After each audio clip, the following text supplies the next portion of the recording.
نثار تیری چہل پہل پر ہزاروں عید ربیع الاول، سوائے ابلیس کے جہاں میں سبھی تو خوشیاں منا رہے ہیں۔ مصنف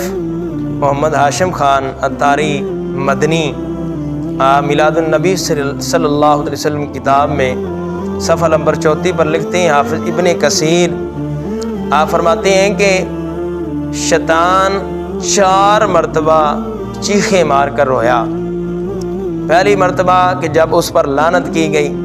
جب اللہ تعالیٰ نے حکم ارشاد فرمایا کہ حضرت آدم علیہ السلام کو سجدہ کرو، وَإِذْ قُلْنَا لِلْمَلَائِكَةِ اسْجُدُوا لِآدَمَ فَسَجَدُوا إِلَّا إِبْلِيسَ أَبَىٰ وَاسْتَكْبَرَ وَكَانَ مِنَ الْكَافِرِينَ۔ شیطان نے انکار کیا تو اللہ تعالیٰ نے لعنت کی اور چیخیں مار کر رویا۔ اور دوسری مرتبہ کہ جب اسے جنت سے نکالا گیا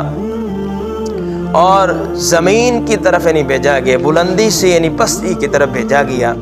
تو چیخیں مار کر رویا۔ تیسری مرتبہ تیرے اور میرے محبوب آمنہ کے لال، مدینے کے تائیدار، بے سہاروں کے سہارا آقا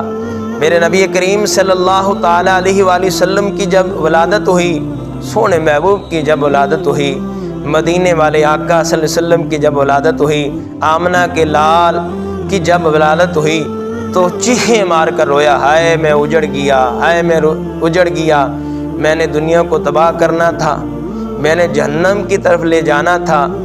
یہ وہ آ گیا کہ جس نے بسانا ہے، یہ وہ آ گیا جس نے لوگوں کو جنت کی طرف لے جانا ہے، میں نے جہنم کی طرف لے جانا تھا، یہ وہ آ گیا ہے، یہ اس نبی کی تشریف آوری ہے، وہ محبوب آ گیا ہے جو پوری کائنات کے لیے رحمت بن کر آ گیا ہے، اس محبوب آ گیا ہے۔ جب حضور علیہ السلام کی ولادت ہوئی، ہائے میں اجڑ گیا، ہائے میں اجڑ گیا، یہ وہ محبوب آ گیا، بسانے والا آ گیا۔ اور چوتھی مرتبہ جب سورۃ فاتحہ نازل ہوئی تو چیخیں مار کر رویا۔ اور قربان جائیں، پتہ چلا کہ حضور علیہ السلام کی ولادت پر جب پریشان ہو جائے بندہ، آج اگر کوئی بزرگ پریشان ہو جائے، چیخیں مارنے لگے تو پتہ چلا ایک طرف تو شیطان چیخیں مار رہا ہے، لیکن جس کو خوشی ہوئی ہے، جس کو حضور علیہ السلام کی ولادت کی خوشی ہے، وہ جشن منائے گا، وہ میرے محبوب علیہ السلام کا گلی گلی حضور علیہ السلام کا ذکر کرے گا کہ نثار تیری چہل پہل پر ہزاروں عید ربیع الاول، سوائے ابلیس کے جہاں میں سبھی تو خوشیاں منا رہے ہیں۔